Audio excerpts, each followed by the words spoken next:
All right. Welcome, everyone. Ged, All how right, is all it right, all going, right. buddy? We found another Um, reason to stream.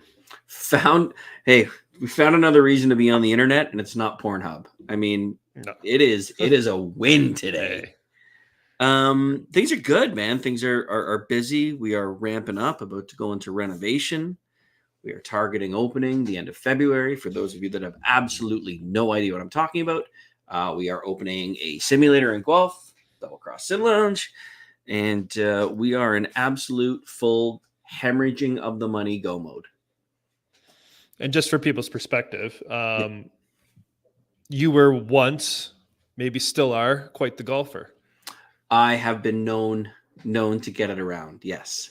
What was the highest level you were at? What, like, you just had your card? Like, what's the terminology, or just so people? So who are many years golf ago, fanatics- I did my play-ins, and I was a CPGA pro, which is basically someone who plays, like, who teaches at a golf course or who works at a golf course. The best I ever got from a handicap perspective is I was once a plus 2.3. So 2.3 under 0 was probably the best I've ever been. And I float between 0 and 3 still, I guess. Much better than I can ever dream of. Hey, we all have our talents. You're intelligent. You're great. You're a great YouTube guy. Speaking of which, in case anyone is interested in my terrible sports takes, I do have a sports channel I did start a little while ago. Really? Yeah. Oh, I haven't shared much on it just because I've been trying to, like, figure out what I want to do with it. Like, really, what do you do on your sports channel? Be like, well, you have to. The link is in the description, so if you want to take a little gander, look at you cross promoting. Yeah, it's not all that different than what I do here. So no, it's so weird that the same guy who's just rocking Star Wars is also talking sports. Well, you know that arguably even my greater love is sports, but yeah, I wouldn't argue with that. I don't think. You know what it was I don't know, after we came out of Ahsoka, the Star Wars world just kind of I don't know, it just seems so blah. I don't know if it got so blah they went and made some reckless decision that we're going to talk about tonight. Yeah, like I don't know if I just had enough of it. I was tired of seeing all the negative stuff out there, and I'm like finding like content that I'm excited to talk about was a little tough. Yeah, but sports, man, every day sports ball. There's 5 different topics you could just go rambling on. Yeah. Anyways, yeah. That's not why people are here. Again, if you ever do anything on the PGA Tour, live, if you ever venture into that, I've already thought about having you on for like a Masters live stream. Love that. All right. All right. So some Star Wars stuff came out news-wise, and there's been some stuff kind of floating around too, some drama, I guess. Not really drama, well, drama with the fans. So let's start with the negative bullshit, and then we'll move on to speculating about the other stuff. So last stream, we did talk a little bit about the Rey movie, how we were actually kind of excited. I think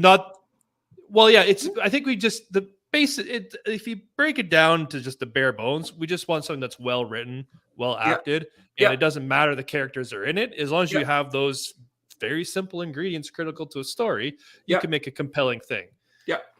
So in the meantime, Sharmeen, who is the director for the movie, I guess started to do a little bit of press for the movie, and the internet decided to start circulating clips of her. And since they were circulating around the same time as this Star Wars stuff was going on, people kind of assumed the clips were present, like made recently, and kind of in regards to her views of potentially how she might make a Star Wars movie. So like the one big clip going around that was causing a huge tiff with people losing their minds was she said she likes to make men feel uncomfortable.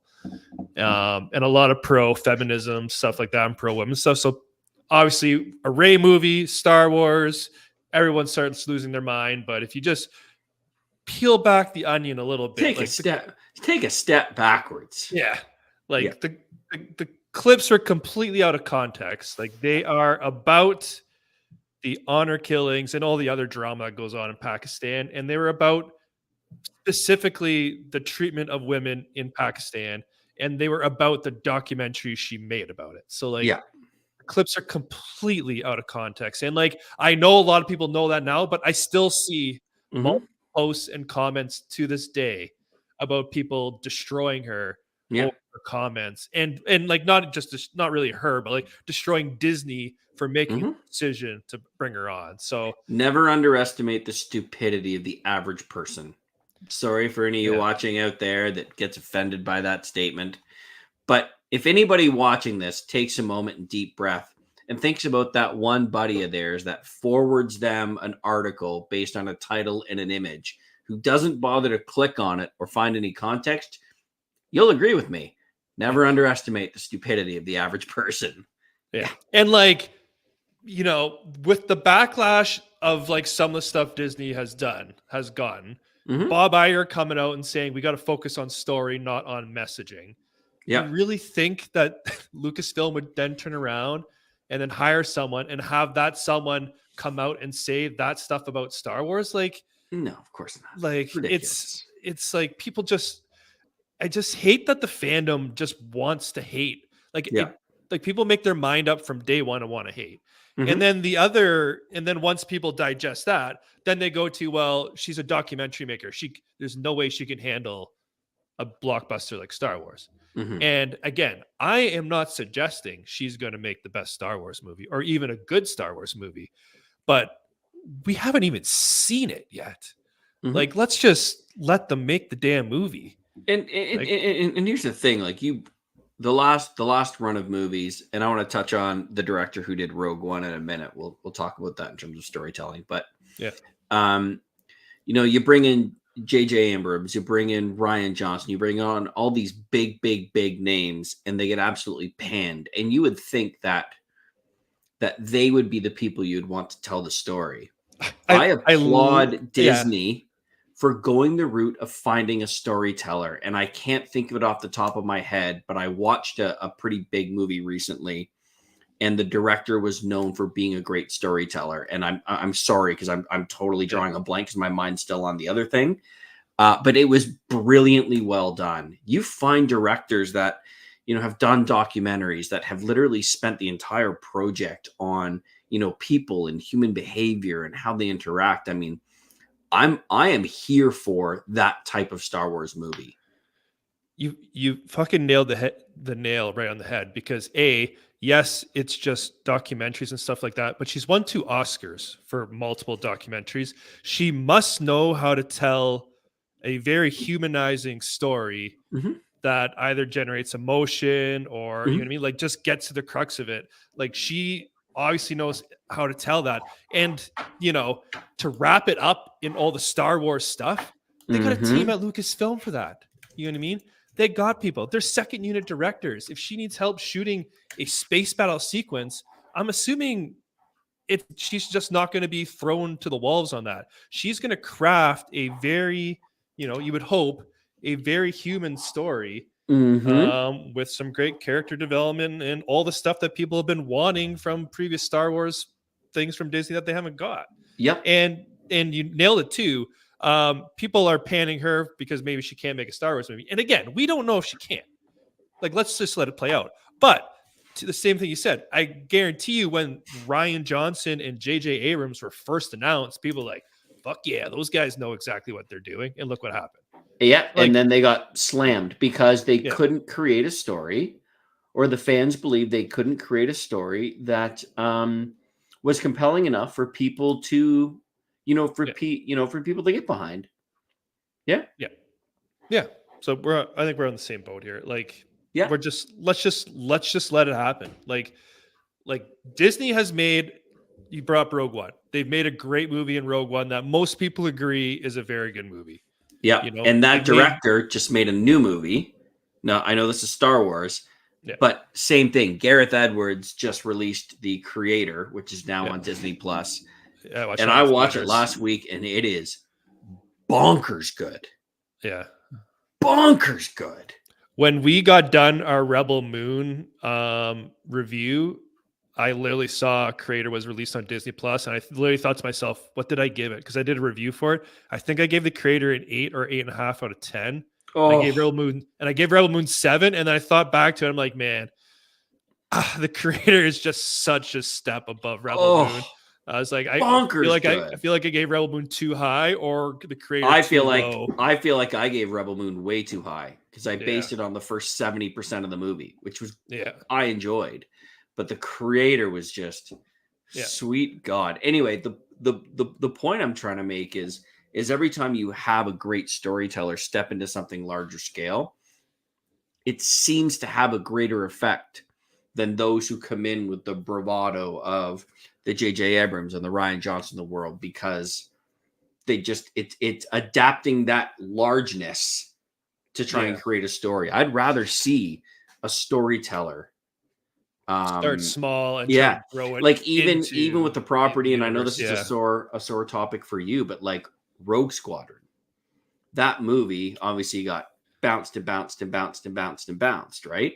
yeah, Imagine bringing in a director like that who, let's be honest, the story of the pilots behind that are the best part of it. Bring in a storyteller for that. You know yeah. what I mean? Like to me, it just makes perfect sense. Speaking of Rogue Squadron, I can't think of the name of it off the top of my head. It's in my liked list, but Hmm. someone on YouTube put out a fan video called X-Wing something of the Hmm. matter. It is friggin' fantastic. It is. Yeah. It is. I can't remember what it's almost like 30 minutes long. And when I saw it was 30 plus, normally when you see the fan movies and they're shooting some sort of space battle sequence for Star Wars, they're Yeah. like a minute, 2 minutes, right? Because it's so much work. Hmm. This YouTube channel did like a 30 plus minute, like giant, like X-Wing drama space battle. And it's all about the pilots never leave their ships. And it's all drama between the pilots and them trying to basically escape. They have a mission against to get a prisoner off a shuttle, and Hmm. then a Star Destroyer and ties are there, and like the one of the ties is like with a black ace or something like that, and it's just like this drama between all the pilots. I'm like, Hmm. this is what Rogue Squadron like should have been like, and like Yep. yeah, like obviously it's not like movie quality CGI and stuff like that, and it's like Germans trying to do English voices, but like that It's so fan good. film was more compelling than like half the official shit I've seen. So Yeah. I'm like, there's a It's great there. story there. Just Yeah. get someone to make it, Put it in the hands of the correct person. man. Another note about the Rey movie I saw today. One of the big Star Wars leakers making Star Wars also has said that the script isn't even written yet.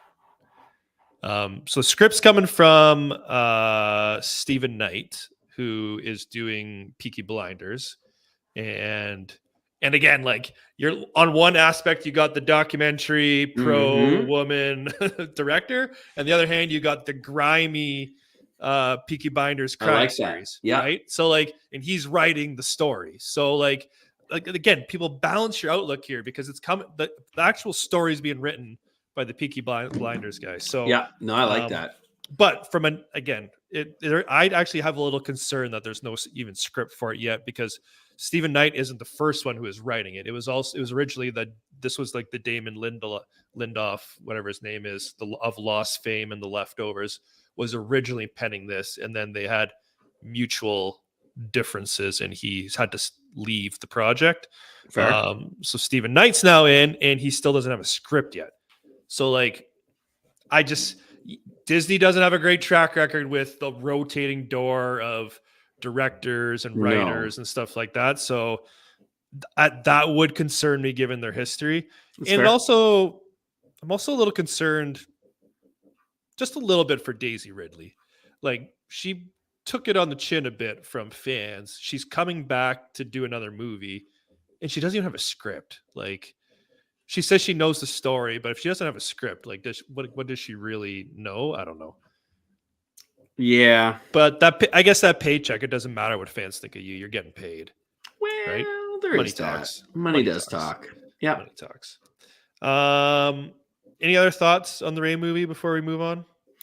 No, I mean, it's gonna it's going to garner a whole bunch of attention. I'm intrigued to see how active the fans are when it comes to this early stage of the project. Do they even have a release year for it? I think like 2026. Yeah, It's a ways time. out. There's So time. I guess there's time for a There's script. lots of time. Lots of time for a script. Yeah. No, I think we can move on from it. All right. So the other big news, two big news is announced. Newses, is that a word? No. News eye? The News eye? newses? Newses. So we're getting another movie, and it has been shot up to the front of the line, the queue.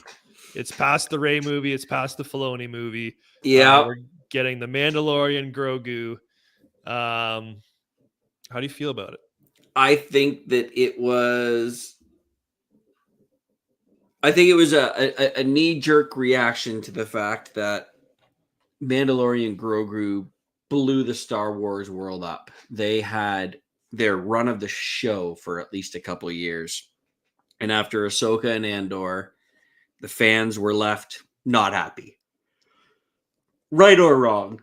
So I think that this is unfortunately a bit of a desperate plea to try and bring that excitement back to the franchise, which is really too bad because you and I have had hours of conversations on how much we love the dynamic between the Mandalorian and Grogu himself.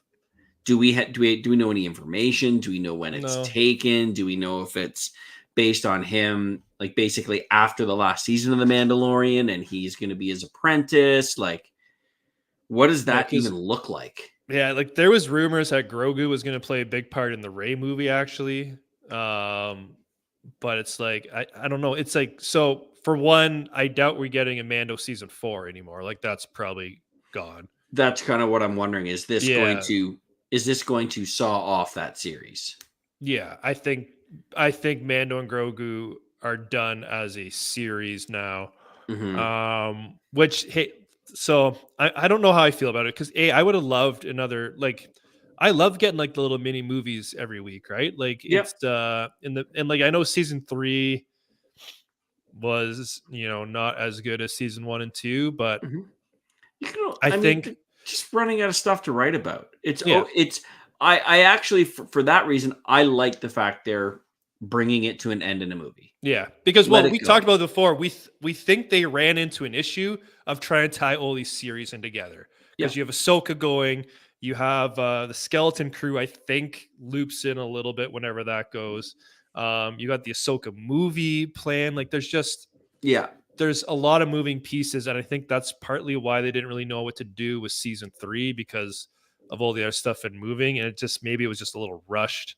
Yeah. But I don't know. I would have liked a more focused, setup of Mando season 4 to lead into maybe Ahsoka season 2. You know what I mean? But yeah, where does the movie fit into the timeline? I don't think we know. I will say though, if we cut out all the fat from a Mando series, right? Like all the filler episodes, and they throw all the budget at, because essentially like a Mando episode is anywhere from 30 minutes to like an hour, right? Yeah. So basically they're going to give us hypothetically the budget of a season. They're probably, let's be honest, they're probably cutting costs.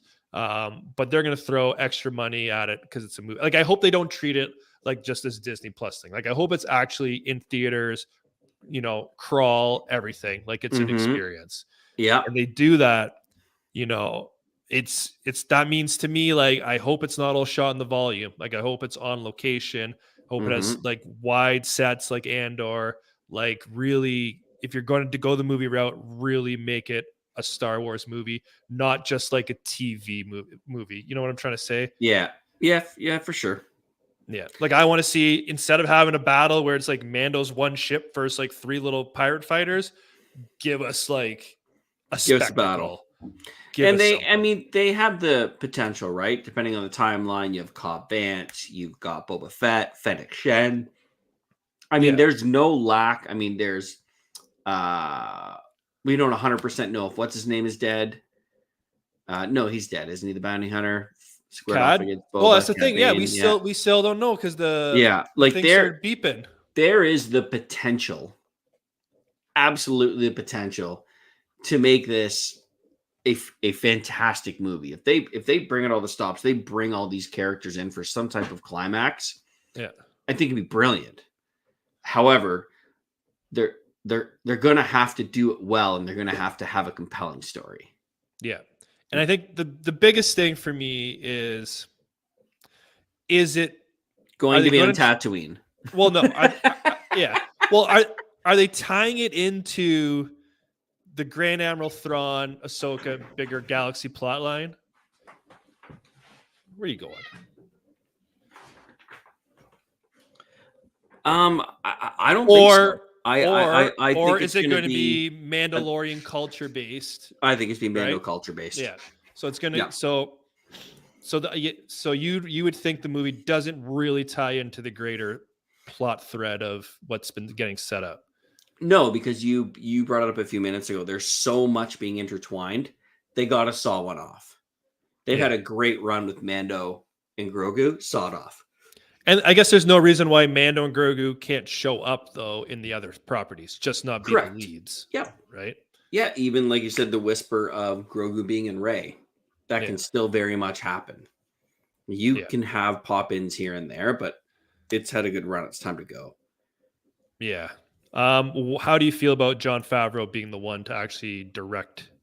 So the only time we've seen him in the director's chair was the premiere for season 2, which was the big crate dragon episode on Tatooine. I think that it gives me an absurd amount of extra confidence. I really that makes me like that. Yeah. Oh, that'd be cool. To me, that boosted up 3 levels. I had no idea that Favreau was going to direct it. The fact that he's going to direct it gives me absurd hope. Yeah, and like that, his episode, even though it was I don't want to say it was a Monster of the Week episode, but like I really enjoyed it. Like it was really Star Warsy, and it was a great way to kick off season 2. So, I don't have to tell you the man's track record of taking something that people aren't sure of and turning it into a hit. And I'm happy he gets to close the chapter on Mando because that's his brainchild, right? It's his baby. So so we'll see what they do with it. Yeah, I think you're right. Maybe it was time, and they're going to go out with a bang rather than dragging us through another full season. Yeah, I agree. Give us an absolute, fun. As long as we get a little bit of Carl Weathers in there at the end. Yeah, he's got to be in it. Got to be in somehow, but like, don't have it be. I gotta stop in Navarro and have a quick chat. Like, I don't know if I want to see any Tatooine or any Navarro on this one. Yeah, let's change it up. Yeah. Okay. Anything else on the new Mando movie? No, I'm super intrigued that Favreau's directing it. I can't wait to see where they come with it. Do we know when? I don't know if there was a when. I'm assuming my guess would 2025. be Christmas 2025 would be my guess. Because if we're going to get Rey in 2026, it would line up with that. Fuck, man, where's the time going? 2024. My Lord. I know. And then Ahsoka season 2. So I think everyone and their uncle figured we were getting a season 2, and then some stuff came out. I think it was. Why am I blanking on her name? Anyways, they're at Rosario Dawson. Yeah, they're at like a dinner party or a dinner or something like that, and she's made a comment on how she has not been contacted or know anything about season 2. Like no one had spoke about it, and then literally like 3 days later, Filoni releases that sketch and says, season 2's coming. So I don't think that's really shocking to anyone. Did you see the sketch? No. It's a sketch of the finger. The finger. I'm literally looking at it as we speak. Who's the second person there? So obviously the front one's Ahsoka. Who's the other one? It doesn't look like Sabine, does it? Yes, it does. It does. Unless it's what's her face, blonde. Sabine would make the most sense because she's there with her. Yeah, but does Sabine have a cape? Does Sabine have a cape? Something flapping in the wind behind her. Who is the blonde girl? The other villain who stayed. Shin. Yeah. It could be Shin, but I don't think so. I think it's Sabine. Yeah. So Ahsoka season 2. Standing on the finger of the father. So I think it's obvious it's going to focus more on the events on Peridia. Whatever. What's going on there, and this whole father, son, daughter. And her apprentice Sabine Wren. Yeah. Do you think they keep the double plot line going? Like, are we going to get half Thrawn, what's Thrawn's doing with Ezra, and half what's going on there? Or do you think it's just going to be solely now focused what's going on with Ahsoka and Sabine and the Mortis gods? I think they're going to keep it on Mortis. I got a feeling too. I think they're going to let what Thrawn's doing, what the Night Sisters are doing as a suspense, as a wait till you see what they actually did reveal. It's way too big to jump back and forth. So do we get anything with Ezra then? Is Ezra just missing from season 2? I think he's just gone from season 2. Do you think? Or you'll get like a clip here and there. Like do they have some clips though of them trying to figure out how they're going to get them back? Maybe. I think that you'll see there will be moments where they're reaching out to each other through the Force. Yeah. And there will be moments because Sabine and Ezra are so closely tied together, right? Yeah. Well, I guess they don't have the map, and they don't have a ship capable of going there. Yep. And are they narrative wise? You're not going to go hop on a Purgle again. Nope. So maybe maybe it's just up to them to get home on their own. You could also see the World Between Worlds. Yeah, maybe play in that a little bit. I mean, the World Between Worlds is the best way for them to get back to their galaxy. We know it exists. It's been introduced. Luke's basically, and still in my opinion, the living embodiment of the Force. I believe that he can provide transport. We saw at the end of Rebels moving in and out of that. Yeah. You can pass through the World Between Worlds and get from point A to point B. To me, that's how they get home. Well, Ezra's been there before, so I don't know if he knows of another portal to get through or get into it, but that could be an idea. I think it's ultimately going to be tied with whatever the father's pointing at, right? The Abarath or whatever it is, the Abeloth. Abeloth, the mother. Abeloth, the mother. Yeah. I don't know. I like the mystique. I like the mystery. I like I feel like everyone's so certain it's Abeloth, but I just like that it's completely brand new territory and probably something completely brand new made up for the galaxy. And it's I don't know. Filoni knows how to make that mysticism really hold up. Yeah. Yeah. No, I hope they focus on it. I mean, it's no secret how I feel about that Mortis sub story in Clone Wars. Yeah. Like the fact that I'm going to get to see it in live action is even just part of that story is just so awesome. And and I guess the one shitty thing is we're going to see none of that this year. It'll be all 2025. Correct. Yeah. Anything else you want to chat about? No, maybe chat for a couple minutes on the creator. I know it's not really Star Wars, but you took some time to watch it. Obviously, yeah. I literally when I saw the trailers first coming out for it, and it was Gareth Edwards, and the first couple reviews came out saying it was awesome. I literally went and watched it. I got baked, went to the movie theater. I was like, I got to watch this one on the big screen because lots of people were saying like for a lower budget movie compared to like Marvel and stuff like that, like how fantastic it looked. And I was like, and I'm embarrassed to tell you, I did not watch it in theater. I wanted to, and I did not make the time to do it. And what everyone said was true. It looked fantastic. Remember my complaint about Rel Moon? I'm like, all the last scenes and stuff like that, it just didn't look good. Like it looked, I don't know, like again, it was my setup. It looked hazy. It looked very CGI and everything. The creator is so bright and refined. Like everything looked fresh. Yeah. And like looked like, it looked like it was a real world. You know what I mean? Denzel's kid nailed it. Yeah. Nailed it. And they portrayed the child so well. Yeah. Yeah, it was an absolute home run. Absolute Yeah. home run. Are you finding, hold on, just like a general question, are you finding that now, so when we went through COVID, when we were doing a bunch of these things, we were like struggling for content. Are you Yeah. finding now that you're just drowning in stuff you haven't watched yet? Yeah, it's Oh well, my goodness. There's it's so much.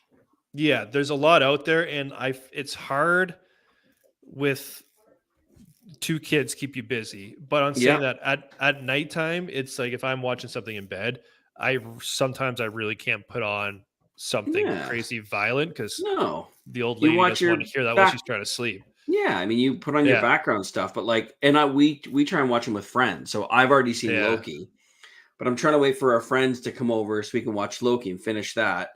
yeah. Monarch, the Legacy of Monsters, is astronomically good, but I've only Yeah. watched the first 2 episodes because we're waiting for them to watch that Oh, too. I've watched all of Echo, Monarch. I yeah, liked Monarch. Yeah, Echo just released in the Marvel world. Kingpin yeah, looks raw and graphic and fantastic.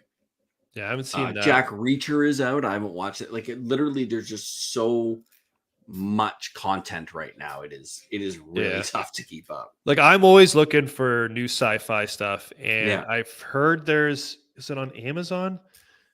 There's a couple out. I can never remember the names of these things. But a few times I was sick this year. Yeah. The sicknesses that tend to keep you bedridden for a day or two. Hmm. Those ones. I use that to binge shit. So like I Did watched. you watch Peripheral? Is it called So Peripheral? I started Peripheral. I never finished it. Looks so Um, cool. I started Foundation. I watched all season Oh my one. I god. watched season 2, episode 1, but I haven't watched any more. It's been on my list since a year before it came Really, out. yeah. I Because watched. that the writing in that inspired George Lucas. Yeah. Like Asimov or whatever. that Yeah. that alone makes me want to watch it. Like, this was the It was. inspiration to Yeah. what we stream on. Foundation was pretty different. Yeah, And I've heard then I that. I watched. haven't watched it yet. Have you watched Silo yet?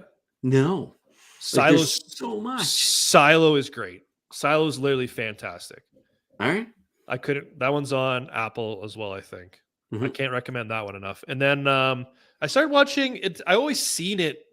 Like I never watch Apple, so I made it a point a couple times. I was sick to go on there, Mhm. and I always see that stupid Incredible content. that invasion show. And I'm Yeah. like, it looks cheese. And then I looked up some reviews. I'm like, okay, maybe I'll give it a shot. And I watched it. I was into it. Mhm. So I binged that one, and then there was one. There was one other one on Apple I binged. So much content. Yeah, but yeah, it's just overwhelming the amount of stuff Yeah. out there. So I don't. Yeah, It's like, you hard to literally have figure to out where to dedicate start. 5 hours a day just to keep up if there's something you're into, and I just won't. Like you, by the time the day is done, you're in bed. I'm like, no, I'm putting on the Big Bang Theory in the background, or Friends, or whatever is on. Yeah, That's it. I'm going to bed. yeah, And like, Letterkenny in the second season of Shoresy. Like, so Yeah. you can only handle so much, like, intense television. Yeah. And you know how like when Netflix first started, there was so much Netflix shit. You know what I mean? Like Yeah. the shittiest shows. But now it's like there's a bunch of shows on there that are really good, but like I've never seen a trailer for it. I've never seen it advertised. So like when I see Mhm. it and there's like actors I've never heard of, I just immediate scroll by. Like I skip it.